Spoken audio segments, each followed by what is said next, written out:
আচ্ছা, মেয়েটা কতদূর পড়াশোনা করেছে? হ্যাঁ, ওর সাবজেক্ট কি ছিল? সব বিষয় ভাবে নাক গলাচ্ছে। ও এত কিছু জানলো কোত্থেকে? জানি না, কিচ্ছু জানি না, কিচ্ছু জানি না। আমি শুধু এইটুকুনি জানি যে ওর মা নাকি একজন প্রফেসর, ব্যাস এইটুকুনি, আর কিচ্ছু জানি না। প্লিজ এই বিষয়ে তোমরা আলোচনা করা বন্ধ করো। আজ থেকে বাড়িটা পুরো সাজানো হবে। ভিয়েন বসবে, নহবত বসবে, পুরো বাড়িটা সুন্দর করে সাজানো হবে। কত কিছু হবে। এই বাড়িতে বিয়ে আছে, তাই বিয়ের মধ্যে তোমরা প্লিজ কোনো কেওয়াজ করো না।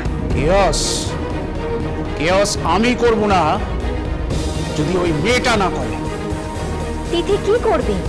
জানি না, জাস্ট বুঝতে পারছি না। ওকে একদম বিশ্বাস নেই, কোনো বিশ্বাস নেই।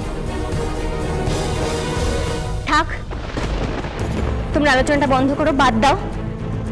একটু পরে ওই মেয়েটা নায়রার বাড়িতে যাবে।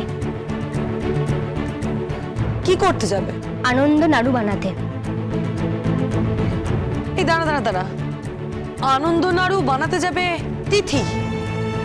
ও সত্যি দাঁড়িয়ে থেকে নায়রা আর রুদ্রকে বিয়ে দেবে? ও পারবে এটা? কেন পারবে না? ও কথা রাখতে জানে।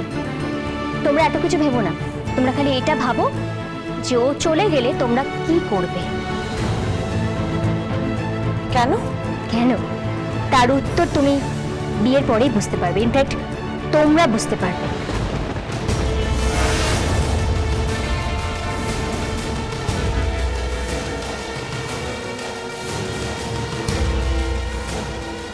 বৌদি, তুমি কিন্তু একটু খেয়াল রেখো।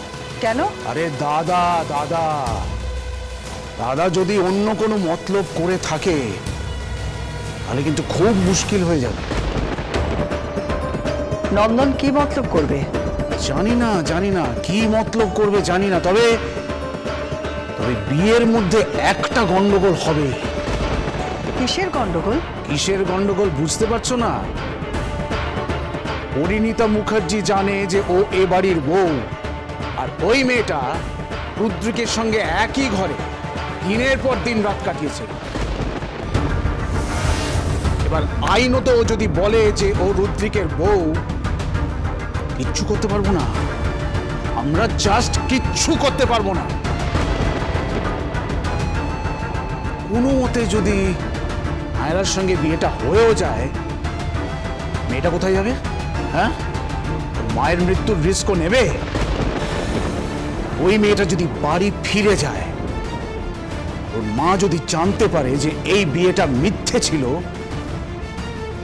জাস্ট মরে যাবে, জাস্ট জীবিত অবস্থায় মরেই যাবে।